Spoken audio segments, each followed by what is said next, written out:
Muy buenos días, muchachos. Les saluda el profesor Henry Mendoza y en esta oportunidad voy a enseñarles el tema de la nociología número 2. En esta parte de nuestro tema de filosofía, lo que tenemos que desarrollar son los problemas del conocimiento. Vamos a ver la parte de la posibilidad del conocimiento, el origen del conocimiento y también la verdad del conocimiento. Bueno, empezamos entonces a desarrollar nuestro tema correspondiente.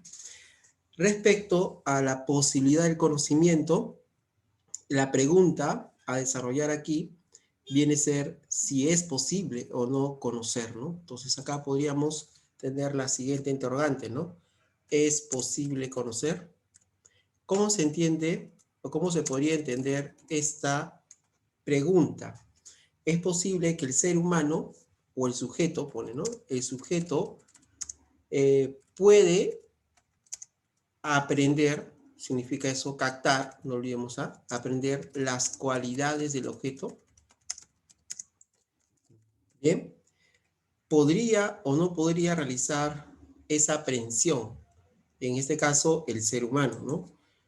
Sabemos que el objeto o las cosas que nosotros, digamos, nos rodea, tienen ciertas cualidades, ¿no? Color, sabor, textura, entre otras, ¿no? Ahora, la pregunta es si es que se puede o no captar esas cualidades que tiene el objeto. Bueno, frente a esta interrogante van a aparecer algunas, digamos, posturas, ¿no? Tenemos en primer lugar aquí, tenemos el dogmatismo, escepticismo y el criticismo. Son aquellas posturas que nos van a hablar respecto de si es posible o no el conocimiento, si es posible, voy a repetir, esa aprehensión, esa captación por parte del sujeto de las características, de las propiedades que tiene el objeto. Bien, entonces ingresemos a ver la primera postura o teoría filosófica respecto a este tema. El dogmatismo. Seguramente hemos escuchado en alguna oportunidad esta palabra dogmatismo. Dogma significa postura fija, postura cerrada. En primer lugar, podemos decir que los dogmáticos respecto al conocimiento, ellos no se problematizan. O sea, quiere decir, no se problematizan sobre el conocimiento, quiere decir que ellos consideran que el tema o esa pregunta de si es posible conocer no es un problema en sí mismo, ¿no? Porque la propia respuesta ya conlleva a un conocimiento. O sea que si nosotros respondemos sí, ya es un conocimiento, ¿no? Si respondo no, también es un conocimiento. Entonces, la pregunta si es posible conocer no es digamos, un problema para el conocimiento porque las respuestas que podrían darse ya implican conocimiento. Entonces, en primer lugar, podemos decir que el dogmático no se va a problematizar sobre el conocimiento y también el dogmático va a afirmar, pues, ¿no? Afirma que el conocimiento es posible. Es posible en su gran medida. ¿Por qué? Porque para los dogmáticos hay una confianza bastante fuerte en la razón. O sea, nosotros, a través de nuestro intelecto, entendimiento, podríamos comprender las características, las cualidades, ¿no? que tiene o que tienen las cosas. O sea, no habría ningún impedimento, ningún obstáculo que a partir de nuestro intelecto podríamos comprender el mundo tal como es, sin ningún obstáculo. Bien, esta postura, muchachos, esta postura pues ha sido desarrollada allá por los milesios, como dice pues nuestra diapositiva. ¿Quiénes eran los milesios? Los milesios, acá lo tenemos, fíjate, los milesios eran los primeros filósofos, ¿no? Recordemos, tenemos a Tales, a Anaxímenes, a Anaximandro. En realidad, gran parte de los filósofos griegos vamos a tener también filósofos dogmáticos. Ellos van a tener una confianza respecto a nuestro entendimiento para poder comprender el mundo. Bueno, acá tenemos un ejemplo, tenemos ahí una línea, tú que eres bastante hábil en las matemáticas. Si nosotros fuéramos dogmáticos, diríamos que esas dos líneas que están pintadas de azul son iguales, pues, ¿no? si fuéramos dogmáticos, ¿no? Porque no dudaríamos, digamos, en las magnitudes de cada una de esas líneas, del segmento AB, del segmento BC, no dudaríamos. Entonces, el dogmatismo es esa postura que no duda, ¿no? No niega la posibilidad de conocer y no encuentra ninguna dificultad en el conocimiento. Bien, pero a raíz de esta postura va a aparecer otra, ¿ya? ¿Cuál es? La que tenemos acá, el escepticismo. Bien, si el dogmático afirma, ya, afirma que el conocimiento es posible, el escéptico evidentemente diría lo contrario. El escéptico o el escepticismo va a negar, rechaza la posibilidad del conocimiento. Para un escepticismo, entonces, no es posible que el ser humano pueda conocer. No es posible que el hombre pueda captar, aprender las características que tienen las cosas. ¿Por qué? ¿Por qué no es posible? Porque en este caso duda tanto de nuestro intelecto y además de nuestros sentidos. Bien, entonces, por ejemplo, tenemos ahí la figura geométrica en la diapositiva anterior. Según la versión del dogmático, no dudaría, pues, ¿no? De estos dos segmentos, ¿no? Serían iguales, ¿no? Para un dogmático. Pero en el caso de un escéptico, el escéptico estaría, pues, de una forma dudando, ¿no? Esa es la característica de un escéptico. La característica de un escéptico es justamente la duda. Ahora, pero dentro de esta corriente, muchachos, hay que tener presente que van a subdividirse todavía. Bien, entonces veamos esta subdivisión. Vamos a encontrar aquí, por ejemplo, estos tipos de escepticismos. Bien, vamos a explicar a grandes rasgos cada uno de ellos, pues, ¿no? Porque es importante tener en cuenta qué es cada uno de ellos. Bien, en primer lugar vamos a encontrar el escéptico radical. El escéptico radical, representado por un tal Pirrón de Elis. También es llamado a esta corriente, lo llaman así, pirronismo. ¿Por qué se llama de esa forma? Bueno, tiene que ver con el nombre del representante, pues, ¿no? Pirronismo. Tiene que ver con el nombre. Bien, ¿y qué pasa? ¿Por qué le llaman escéptico radical? Porque él sí rechaza toda posibilidad del conocimiento. Toda posibilidad. ¿Ya? Para él, nada se puede conocer. Absolutamente nada. Entonces, por eso se le llama el escéptico radical. Porque rechaza toda posibilidad. Y también ha pasado la historia, este tipo de escepticismo, por mencionar que de las cosas nada podemos decir. Y por lo tanto es mejor abstenerse a los juicios. Eso se le va a llamar la epogé.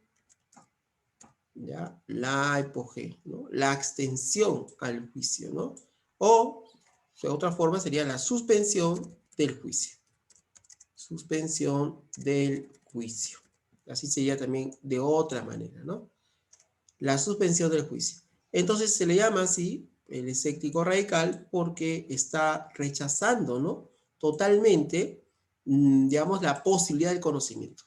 Hay un rechazo total. Nada se puede conocer. Ni tampoco nada podríamos decir de las cosas.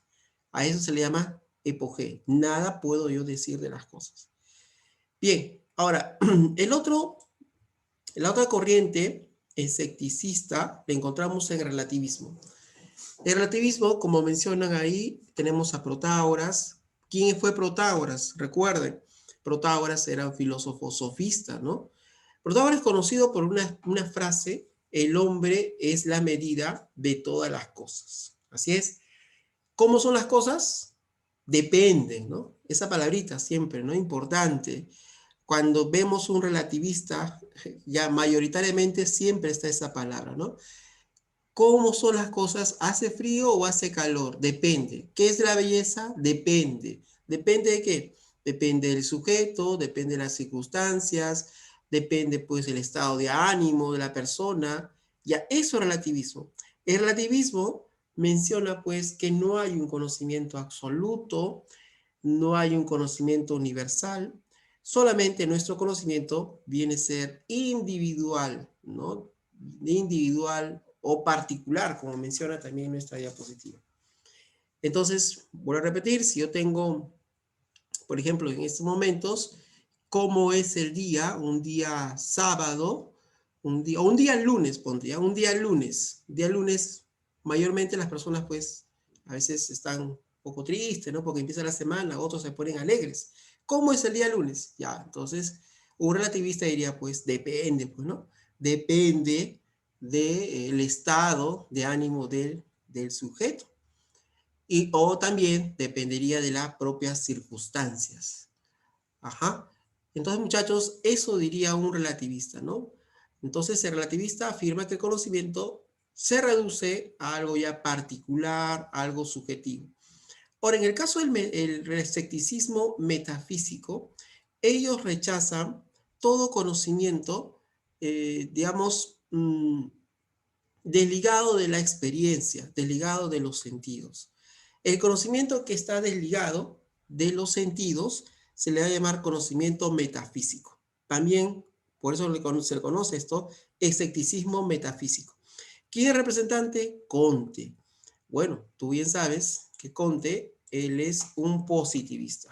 Así es, positivista.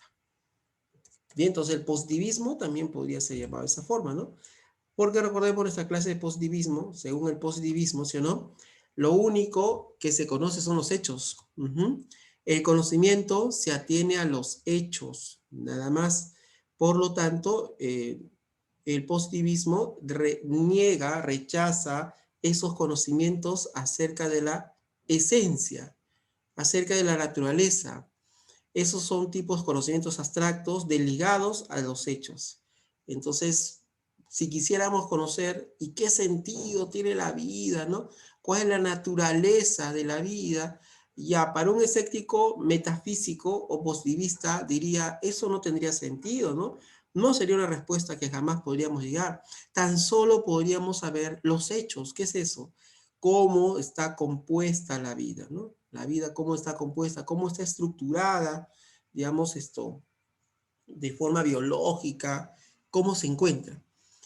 Entonces, hablar sobre naturalezas, hablar sobre esencias, hablar de repente sobre, digamos, esto más allá de la experiencia, todo eso no es posible alcanzar un conocimiento. Bien, ahora, respecto al agnosticismo, el agnosticismo está representado por un filósofo llamado David Hume. Acá lo tenemos a Hume, ¿no? Conocido David Hume. David Hume, recuerda, él es un empirista y afirmaba que solamente conocemos las impresiones. Nuestro conocimiento parte de las impresiones. Y a partir de nuestras impresiones, como que queda en nuestra mente una huella. Y esa huella se le llama la idea. Entonces, las ideas, ¿de dónde vienen? De impresiones. ¿Y cuál es la diferencia entre una impresión y una idea? Era justamente la vivacidad, ¿no? La vivacidad. Una es la diferencia, ¿no? La vivacidad. Si nosotros probamos algo ácido, ponte un limón, ¿ya? Probamos un limón ácido, una naranja ácida, esto va a hacer pues que de frente en nuestra mente se quede pues, ¿no? Esa experiencia de ese sabor. Entonces va a quedarse en nuestra mente como una huella va a quedarse, ¿no? Ahora, pero con el tiempo esa huella va desvaneciendo, por eso que la idea es digamos, esto, digamos, menos vivaz que las impresiones. Ahora, pero si yo tengo ideas donde no hay impresiones, eso no es conocimiento, decía Hume. No es conocimiento. Por ejemplo, ponte, ¿no? Yo tengo la idea de Dios, ¿no? De Dios. Pero no hay una impresión. No hay una impresión, no hay una percepción sensible. Y por lo tanto, esa idea que no tiene impresión, no es conocimiento. Igual pasa, ¿no? Por ejemplo, si hablamos de la causalidad, eso es lo que criticaba pues Hume en su momento, ¿no? La idea de causa-efecto no es una idea de la impresión. Solamente vemos fenómenos que acontecen, pero no vemos la conexión de estos fenómenos. Por ejemplo, veo el cielo nublado y veo pues que llueve. Pero ¿qué hace nuestra mente? Conecta esos dos hechos y lo conecta a través de un principio, que es el principio de la causalidad. Bueno, entonces para estos filósofos agnosticistas o el escéptico agnóstico, solamente conocemos aquello que tenemos impresión. Las ideas sin impresión no es conocimiento. Bien, ahora, estas dos tendencias, tanto el escepticismo como el dogmatismo, van a, muchachos, van a, un ratito, van a sintetizarse en esta propuesta de acá, el criticismo, la que se encuentra acá. Bueno, el criticismo va a tener pues como representante uno de los filósofos muy importantes en el siglo XVIII, un filósofo alemán llamado Immanuel Kant. Kant, ¿qué hace? Quiere elaborar una teoría crítica o un examen, ¿no?, de nuestra razón y a partir del conocimiento, ¿no? Bueno, ¿qué dice Kant? Frente a la pregunta, ¿es posible conocer? Este filósofo dice sí y no.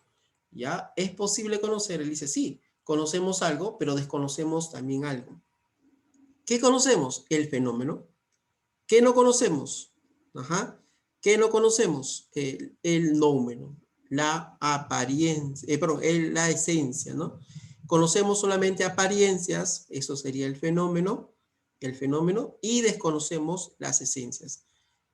Digamos, la realidad misma, la cosa en sí. La cosa en sí. Ahora, lo que dice también este filósofo Kant es que nuestro conocimiento, y acá lo voy a escribir, nuestro conocimiento para él es limitado. Nuestro conocimiento es limitado. Porque solamente se atiene a los fenómenos. Solamente nuestra forma de conocer se atiene a las apariencias. ¿Y qué es el fenómeno? ¿Qué vendría a ser? Uno, podemos decir, es la cosa para nosotros. Bien, el mundo que está afuera, Kant no va a rechazar la existencia del mundo, el mundo está ahí afuera, pero una cosa es la existencia del mundo que está en fuera, ponte pues una manzana, una cosa es la existencia de la manzana que está afuera, y otra cosa es cómo me represento esa manzana en mi mente. La representación en mi mente de esa manzana, eso es el fenómeno. La forma como nosotros nos representamos el mundo. Entonces, para Kant, lo único que existe es, o lo único que conocemos, es cómo nosotros nos representamos el mundo. ¿Bien? Pero ¿cómo es afuera el mundo? El mundo, entonces, no sabemos cómo es realmente. Ojo, pero eso no está negando Kant la existencia del mundo, ¿no? No está negando. El mundo está ahí, existe. Pero el problema está solamente ver cómo nos representamos las cosas. Entonces, por ese motivo, nuestro conocimiento para este filósofo va a ser muy limitado. ¿Limitado a qué? A los fenómenos, ¿ya? Limitado a los fenómenos.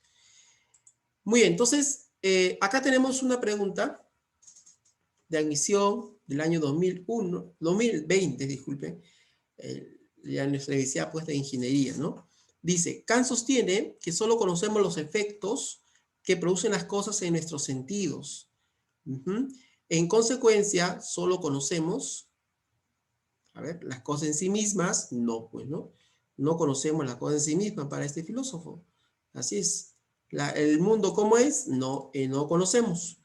A ver, la realidad de los sentidos, no conocemos, en este caso, los sentidos, a partir de los sentidos, pero también la manera como lo representamos, ahí y hay un papel muy importante de nuestro intelecto. La experiencia de los sentidos, no. Perdón, acá sería no. Acá también no. La esencia de los fenómenos, no conocemos las esencias. Ajá. Eso no conocemos. Solamente conoceríamos apariencias de las cosas, ¿no? Nada más. Eso es lo que podríamos conocer. Entonces aquí esa debería ser nuestra respuesta. Mira, examen de admisión 2020, ¿ah? Y la pregunta no está tan compleja. Fíjense. Ya así nomás nos va a venir el examen de admisión. Muy bien, hemos desarrollado hasta ahí esta pregunta de acá. ¿Es posible o no el conocimiento? Hasta ahí hemos desarrollado esa pregunta. Bien, ya sabemos que tenemos esas tres posturas: dogmatismo, escepticismo y criticismo. No olvidar que el criticismo viene a ser algo así como una fusión, ¿no? Una síntesis de ellas dos. Bien, pero eso es un tema nomás que íbamos a ver hoy. Ahora nos falta este otro de acá. El origen del conocimiento. La pregunta es la siguiente. Miren, la pregunta es de dónde provienen nuestras ideas. Ajá. ¿De dónde provienen estas ideas? O podría ser también de esta forma, ¿no? ¿Cuál es la fuente? ¿Cuál es la fuente del conocimiento? Ajá. ¿Cuál es la fuente de nuestras ideas? De algún lugar debe venir. Bien, entonces es como si yo te preguntara, ¿cómo sabemos que una manzana es dulce, no? ¿Cuál es, cómo llega ahí, cómo llega a nosotros el conocimiento que una manzana es dulce? ¿Cómo llega a nosotros el conocimiento, por ejemplo, que, digamos, una manzana es roja, una manzana es lisa? ¿Cómo llega? ¿Cómo sabemos eso? Bien, seguramente una de las primeras respuestas que vamos a tener, vas a decirme, profesor, eso es fácil, ¿no? Profesor, eso viene a ser los sentidos, profe, ¿no? No hay otro camino por el cual podría yo saber que, digamos, una manzana es dulce, una manzana viene a ser lisa, globular, una manzana es roja, no hay otro camino, profe. Pero si yo, por ejemplo, te digo, ¿y cómo llegó a nuestra mente la idea de infinito? ¿Cómo está ahí la idea de eterno? ¿Cómo se encuentra? También el mecanismo sería los sentidos. También sería ese el mecanismo, muchachos. Bien, entonces ahí pareciera que los sentidos como que no tendría mucha validez esa respuesta, ¿no? Entonces los filósofos han escudriñado, ¿no? Han tratado de ver por dónde sería pues el camino más propicio para darle respuesta a esta interrogante, ¿no? ¿De dónde provienen nuestras ideas? ¿Cuál es la fuente del conocimiento? De igual forma, como veíamos en el tema anterior sobre la posibilidad del conocimiento, teníamos tres posturas. Acá también tenemos tres. ¿Ya? Tres posturas. Tenemos ahí, por ejemplo, al racionalismo. Acá tenemos racionalismo. Tenemos al empirismo y el a priorismo. Bien. A ver, en el caso del racionalismo, comencemos. Comencemos. Ahí está. El racionalismo, ahí tenemos. La pregunta es, ¿de dónde provienen nuestras ideas? ¿No? Esa es la pregunta. Bien. El racionalismo dice, nuestras ideas provienen de la razón, del entendimiento, del intelecto, ahí se sustenta. ¿Y por qué afirma esto el racionalismo? Seguramente nos estamos preguntando. ¿Sabes por qué? Porque para un racionalista, el conocimiento debe tener algo así como estos rasgos, ¿no? El conocimiento es universal y necesario. Bien, muchachos, a ver, recordemos. ¿Qué significa que sea universal y necesario? Significa que cuando decimos que el conocimiento es universal, que es válido para todos. Ajá, válido para todos. Por ejemplo, si decimos el agua contiene hidrógeno, eso no va a ser solamente acá en nuestra región, pues, ¿no? En este lado del mundo, en Sudamérica, en el Perú. Eso va a ser, pues, en todo lugar, sería de esa forma. Es válido, todos los hombres incluso lo aceptarían, ¿no? El agua contiene hidrógeno y oxígeno. Entonces, universal significa que es una verdad, que es válido para todos nosotros. ¿Bien? Todos nosotros. Ahora, innecesario es que no puede ser de otra forma. Por ejemplo, un triángulo. Un triángulo, ¿cuántos lados tiene? Tiene tres. ¿Pero podría tener cuatro? No. ¿Podría tener dos? No. Tiene que tener tres, porque ya si no, no sería triángulo, pues sí o no. Ya no sería triángulo. Entonces, necesario es que es invariable, es de una sola manera. Bien, ese es el modelo, digamos así, en el cual los racionalistas creen que todo conocimiento debe ser así. Bueno, teniendo en cuenta este modelo, estos racionalistas también nos plantean que ese rasgo del conocimiento como universal necesario lo tiene simplemente en las matemáticas. Por lo tanto, el modelo de ciencia son las matemáticas. El modelo de ciencia son las matemáticas. Bien, Las matemáticas serían nuestro modelo de ciencia. ¿Por qué? Porque justamente las matemáticas tienen pues un conocimiento universal necesario. Ajá, justamente ello. Entonces, y ahora otra cuestión muy interesante cuando hablamos de matemáticas es que las matemáticas, ¿por dónde parten?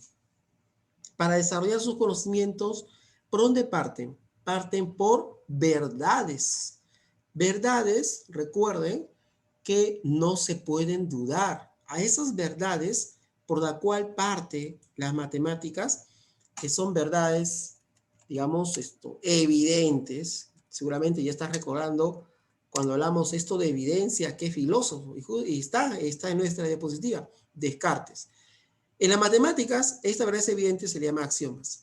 A partir de esos axiomas, la matemática va construyendo, pues, ¿no? Postulados, colorarios, y así todo su edificio, su contenido que tiene la matemática. Ahora, esa forma de construcción que tiene la matemática, habría que llevarlo, el racionalista afirma, a todos los conocimientos. Y por lo tanto, todos los conocimientos deben tener ese perfil, digamos, ¿no? Deben tener esa inclinación, como lo tiene, como las matemáticas lo tienen. Por eso que también va a decir, va a hablarnos del método deductivo, el método deductivo, la intuición, también cómo alcanzar esas verdades evidentes, pero todo tiene que ver con la matemática. Y entonces, para un racionalista, el conocimiento se sustenta en el entendimiento, en la razón. Ahora, otro hecho importante para un racionalista es justamente que si todo se sustenta en el entendimiento de la razón, debe haber principios sólidos por el cual nuestra razón va construyendo el conocimiento, así como hay principios sólidos, en el caso de las matemáticas, los axiomas, y el cual construye las matemáticas el conocimiento. O sea, ¿qué quiere decir? Que los racionalistas afirman que tenemos ideas, pues muchachos. Tenemos ideas innatas, así es.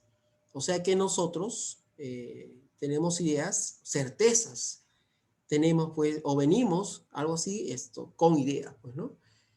Ya, esto es clave para un racionalista, ¿no? La mente no está vacía, la mente tiene ideas, ¿no? Preconcebidas. Muy bien, algo así como las ideas innatas sería así como el propio contenido de la mente, ¿no? Fuera de toda experiencia. Bien, a ver, veamos entonces un poco, sigamos ahí consolidando este tema de racionalismo. Ahí tenemos, por ejemplo, el sujeto, el objeto. Bien. Acá dice, por ejemplo, el niño que está en la figura, ¿no? Dice, ¿no? Para que pueda sumar cualquier número, debo poseer la idea de suma previamente. A eso se está haciendo mención a las ideas innatas, pues, ¿no? Así es. Entonces, el ser humano tiene ideas innatas. Ojo, y esas ideas innatas son certezas, ¿ya? Son sus principios sólidos y por lo cual la propia, digamos, mente va a empezar a deducir otros conocimientos. Bueno, uno de los filósofos, ¿no? No significa que sea pues el único, ¿no? Uno de los filósofos representativos de esta corriente lo encontramos en Descartes. Ya, pero no olvides que el racionalismo es uno nomás, ¿no? Una corriente respecto a este tema del origen del conocimiento, de dónde provienen nuestras ideas. La otra corriente es el empirismo. Veamos, el empirismo. El empirismo, en primer lugar, es lo opuesto, ¿no? Sería lo opuesto del racionalismo. Esto viene de empiria, significa experiencia. Ajá. Entonces, para todo empirista, el conocimiento proviene de los sentidos, ajá, de la experiencia. Hay una frase incluso, ¿no? Seguramente ustedes lo conocerán, pero acá lo voy a escribir. No hay nada en la mente que no haya pasado antes por los sentidos. Antes por los sentidos. Miren, esto afirma un empirista. ¿Qué significa esta frase? No hay nada en la mente que no haya pasado antes por los sentidos. Quiere decir que nuestra mente al nacer, ¿cómo está? Nuestra mente está vacía. Está vacía al nacer. Eso significa tabula rasa. Así es. ¿Se acuerdan que decíamos en el racionalismo que ellos afirmaban que debe existir principios, digamos, sólidos, certezas, por lo cual empezamos, pues, ¿no?, a deducir los demás tipos de conocimientos? O sea, esos principios serían las ideas innatas. Aquí se rechaza, pues, muchachos, rechaza el innatismo cognitivo. ¿Qué es eso? Que se va a rechazar las teorías de las ideas innatas, ¿no? No hay ideas innatas, ¿de acuerdo? Entonces, frente al modelo, al método deductivo que planteaban los racionalistas, acá se plantea el método inductivo, o sea, ir de casos particulares. Observo, de repente, por ahí, observo un día que está nublado, llueve, observo otro día, nublado, llueve, y así observo, no sé, una semana, 2 semanas, un mes, 2 meses, cielos nublados y llueve, y empiezo a sacar una conclusión general. Pero esas conclusiones generales se han basado en casos particulares. Ese es el mecanismo por el cual nosotros conocemos. Ajá, así conocemos nosotros, pero ojo, según la versión del empirismo. Bien, ahora veamos entonces aquí esta parte. Uno de los representantes importantes lo encontramos pues en Locke, ¿no? Tú sabes que Locke es un inglés. John Locke, como inglés, incluso él hablaba, pues, él era padre del liberalismo, ¿no? Este filósofo John Locke. Muy bien, entonces, este objeto, ¿no? Entonces nosotros no venimos con esta idea, ¿no?, del objeto de manzana. La experiencia es la que nos informa del mundo. Por lo tanto, aquí tenemos esto de acá. Por ejemplo, dice, ¿no?, acá el niñito dice, ¿no?, para que pueda sumar, primero debe haber aprendido con objetos físicos. Claro, si queremos sumar, en primer lugar, pues no, vamos paso por paso, ¿no? Paso por paso. Esa es la inducción, ¿no? Y de casos particulares, y luego ya iré haciendo sumas más complejas. Bien, Locke es uno de los representantes, ya, de esta corriente empirista. Bien, pero hasta ahí hemos visto dos nomás. Ahora nos falta esta de acá, muchachos, ¿ya? El apriorismo. Bien, nos falta esta de acá, del apriorismo. Igual como vimos hace un momento, en el tema anterior, sobre la posibilidad de conocimiento, el apriorismo sería algo así como una síntesis también entre racionalismo y empirismo. Una síntesis. ¿Cómo es eso de síntesis, no? La pregunta, no olvides, es ¿de dónde vienen nuestras ideas? Ajá, ¿de dónde provienen? ¿Provienen de la razón o provienen de la experiencia? El apriorismo va a darle una cierta verdad al racionalismo y también va a dar una cierta verdad al empirismo. O sea que sintetiza ambas, pues, ¿no? Ahí veamos qué es lo que hace. Veamos. El apriorismo. Para entender esta parte, creo que es muy importante poder ver qué es esto de apriorismo. O sea, el término a priori. A priori significa antes de la experiencia. Bien, antes de la experiencia. Bien, es indudable, te va a decir aquí esta corriente, que la única forma que tenemos para conocer inicialmente son los sentidos.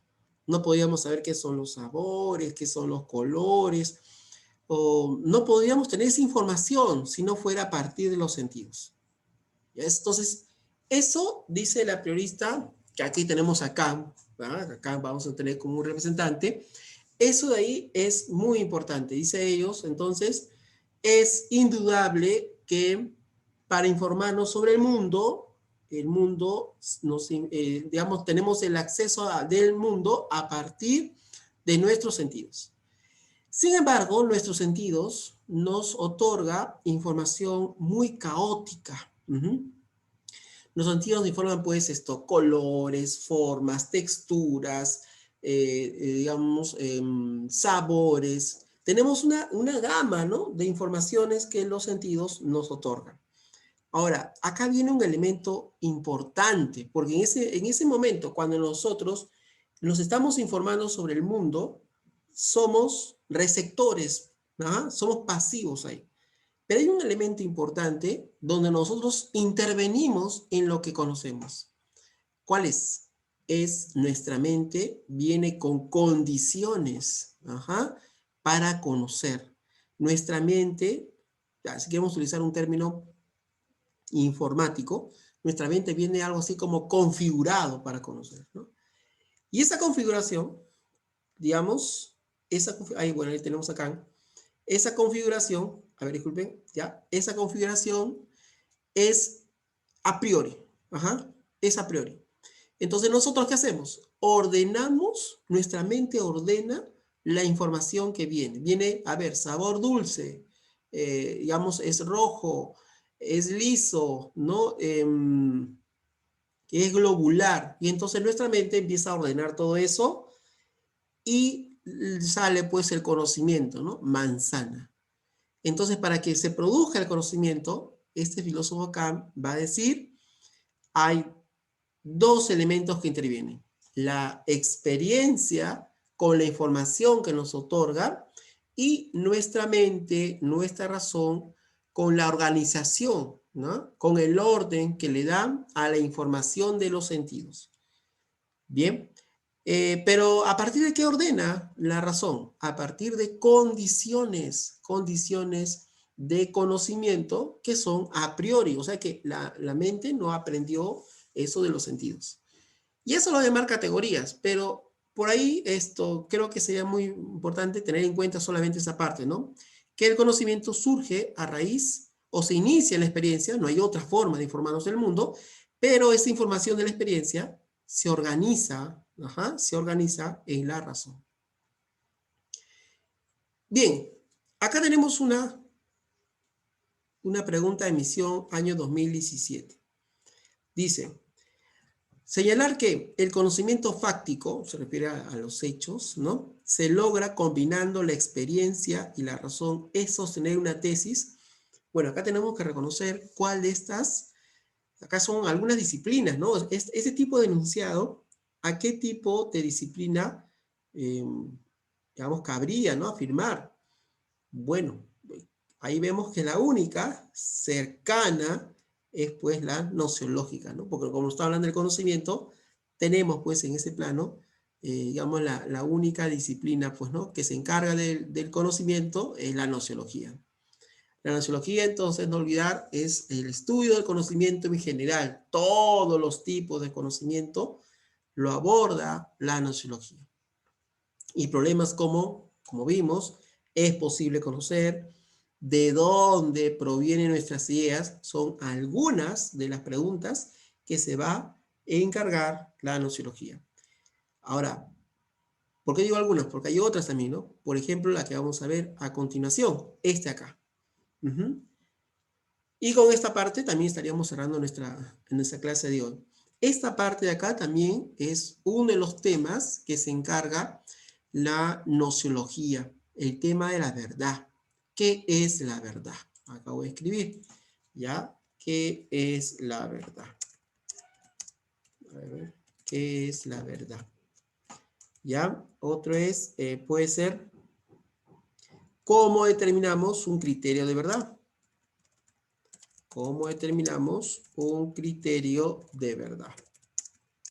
Alguien puede decir, profe, algo es verdadero si hay una persona autorizada, pues, ¿no? Que dice que es verdadero, ¿no? Algo es verdadero, profe, si es evidente, es claro, es algo que no se puede dudar, por lo tanto es verdadero. Son criterios, ¿no? Criterios que se tienen para saber cuándo un enunciado es verdadero. Y ahí justamente quisiera ir, ¿ya? En el sentido de cuál, de cuando hablamos de la verdad no se encuentra en el mundo mismo, sino en lo que decimos nosotros de las cosas. Ya, eso es importante. Los enunciados van a ser catalogados verdaderos o falsos. Pero ¿de qué depende de que sean catalogados verdaderos o falsos nuestros enunciados? Ahí vienen estas teorías. ¿Ya? Estas teorías están enfocadas en el concepto de la verdad.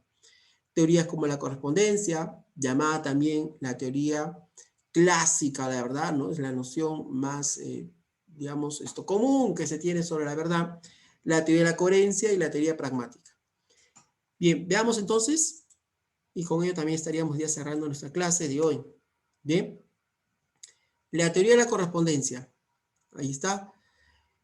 Representante de Aristóteles. ¿Qué dice esta teoría de la correspondencia? Que recibe muchos nombres. ¿Ah? Uno de ellos le encontramos teoría de la concordancia, por ejemplo, ¿no? Y no olvidar que esta es la teoría clásica de la verdad. Teoría clásica, a ver, teoría clásica de la verdad. También llamada concordancia, adecuación, no tiene otros nombres también.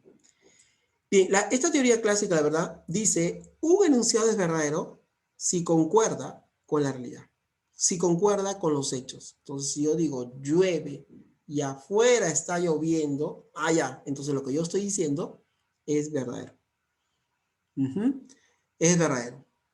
Entonces, ¿qué le da veracidad a lo que yo digo? Los hechos, la realidad. Entonces, eso le da veracidad a lo que decimos. Por lo tanto,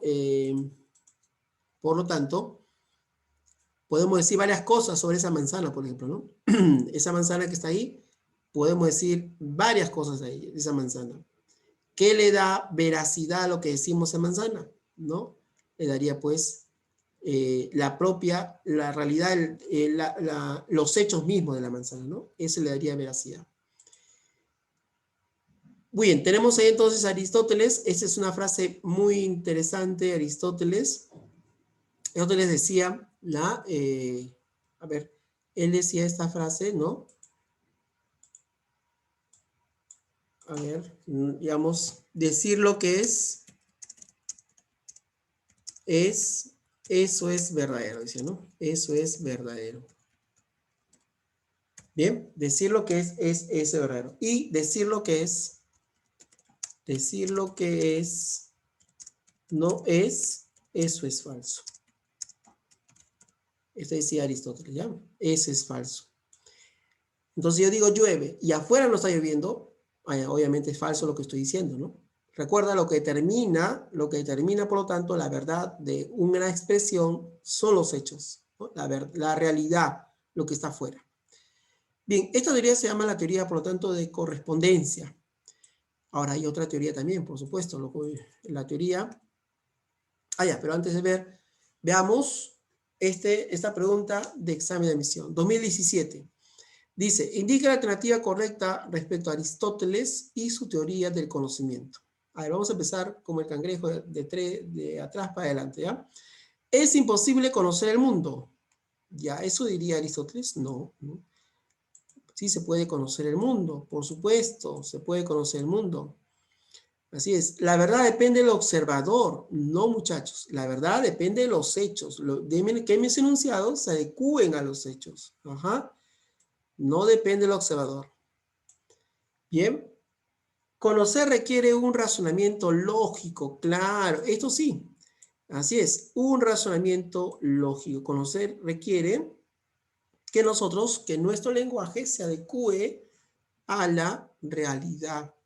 Exacto, ¿no? Entonces aquí tendríamos como alternativa solo uno. No olvides que Aristóteles es también considerado como el padre, bueno, padre de la lógica. Y la lógica, ¿qué era para Aristóteles? Era ese instrumento que te permitía poder pensar de mejor forma. ¿Y qué significa pensar de mejor manera? Adecuarte a lo que es la realidad. Por eso conocer requiere de un razonamiento lógico. Bien, vamos entonces a la siguiente corriente. La coherencia, ¿ya? Acá ya hemos desarrollado correspondencia, ahora vamos a la teoría de la coherencia. En el caso de la teoría de la coherencia, ¿cuándo es algo verdadero? Mira, aquí es diferente la teoría de la coherencia es muy distinta a la teoría de la correspondencia, porque la teoría de la correspondencia afirmaba, recuerda que algo es verdadero cuando corresponde o se atiene a los hechos. Aquí no, acá no importan los hechos, no importa la realidad. Lo que interesa aquí es la vinculación entre proposiciones, entre enunciados. Por ejemplo, yo puedo decir esto, ¿no? Yo puedo decir la Tierra, a ver, mira, la Tierra es el centro del universo, ¿no? Yo puedo decir el centro del universo, ¿ya? Yo estoy seguro que si a ti yo te pregunto, tú vas a decirme, profesor, esto es falso. Claro, esto es falso, por supuesto. Pero lo que va a decirte estos representantes de la teoría de coherencia, lo falso o lo verdadero está, en este caso lo verdadero, pues, ¿no? Para no confundirnos, está en relación a una vinculación con una teoría u otras proposiciones. Esto sería verdadero o falso, disculpen, para la teoría, pues, no sé, pongamos acá copernicana, pues, ¿no? Copernicana, ¿no? Claro. Sería falso, ¿no? Para la teoría copernicana, eso sería falso. Así es. Acá voy a ponerle mejor para que se pueda ver mucho, de mejor forma, ¿ya? Sería falso. Pero sería verdadero para la teoría de Ptolomeo, ¿no? Ptolomeo. Entonces, aquí los hechos no interesan mucho, ¿no? Para la teoría de la coherencia, ¿no? Lo que interesa más que todo es que los enunciados se relacionen de forma coherente, ¿no? Coherente, que tengan pues una relación lógica con las teorías o un sistema de enunciados. Ajá. Entonces, por lo tanto, este enunciado será verdadero, claro, ¿no? Pero para este cierto sistema de enunciados o teoría. Y será falso para esta que está acá. Entonces, te das cuenta, ya los hechos para esa teoría no tienen mucha relevancia. Y también un principio muy importante es que no altere el principio de no contradicción. ¿Y qué es eso del principio de no contradicción? ¿No? Que es imposible que algo sea y no sea a la vez. Es como decir, a ver, ¿cómo sabemos que alguien nos miente? ¿Cómo sabemos que alguien nos miente? Porque se contradice, pues, ¿no? Claro, se contradice. ¿Se contradice qué? En sus afirmaciones, ¿sí o no? ¿Sí o no? Se contradice en sus afirmaciones y por eso decimos que lo que está diciendo es falso o es una mentira. Pero si no se contradice, entonces estamos viendo que tiene una hilvación lógica cada uno de los enunciados que nos está comunicando. Entonces un conocimiento, o bueno, un enunciado, disculpen, es verdadero si tiene ausencia de contradicciones, si evita, ¿no?, las contradicciones. Bueno, ahí tenemos Otto Neurath, un representante, ahí tenemos, dice él, ¿no?, un enunciado verdadero en tanto no se contradice con las demás proposiciones contenidas en una determinada teoría. Como te decía, ¿cómo sabemos que alguien nos miente? Fácil, ¿no? Porque si analizamos cada uno de sus enunciados, vamos a ver que tal vez por uno de ellos, si no cae ninguna contradicción, entonces nos está diciendo la verdad, pero si cae, ya, entonces ahí no está diciéndonos la verdad. Bien, y por último, veamos acá la teoría pragmática, el pragmatismo, ¿bien? De William James, seguramente conocido también por ustedes, ¿no?, en psicología. De igual forma, mira, para William James no le interesan los hechos, no interesa si un enunciado corresponda o no, se adecue, concuerde o no con los hechos. Lo único que importa es que un enunciado sea exitoso, sea útil, sea beneficioso. Eso es lo único. Lo único que interesa. Por ejemplo, nosotros tenemos el día de hoy la siguiente expresión, ¿no? Tenemos que el sistema planetario solar contiene un determinado número de planetas, ponte 9 planetas. Si esa cantidad de planetas nos permite poder conocer otros tipos de elementos del sistema solar, entonces es verdadero. Es verdadero. Bien, es verdad. Entonces, un enunciado es verdadero no tanto porque corresponda con los hechos, sino por la utilidad. Bien, eso sería para la teoría pragmática. Entonces, por lo tanto, ahí tenemos, por ejemplo, lo verdadero, solo lo ventajoso en nuestro modo de pensar. Lo importante, decía William James, es el éxito, ¿no? El éxito que tengamos de un enunciado, que incluso podría ser, muchachos, que hasta la propia religión podría incluso ser verdadera, siempre y cuando tenga efectos positivos en la vida. ¿Ya? Entonces, esto afirmaba este filósofo William James, el pragmatismo. Bien. Y con ello también, jóvenes, hemos acabado esta semana número 14 relacionado con la nociología, la parte 2, y conmigo sería hasta ahí, hasta otra oportunidad. Muchas gracias por su atención.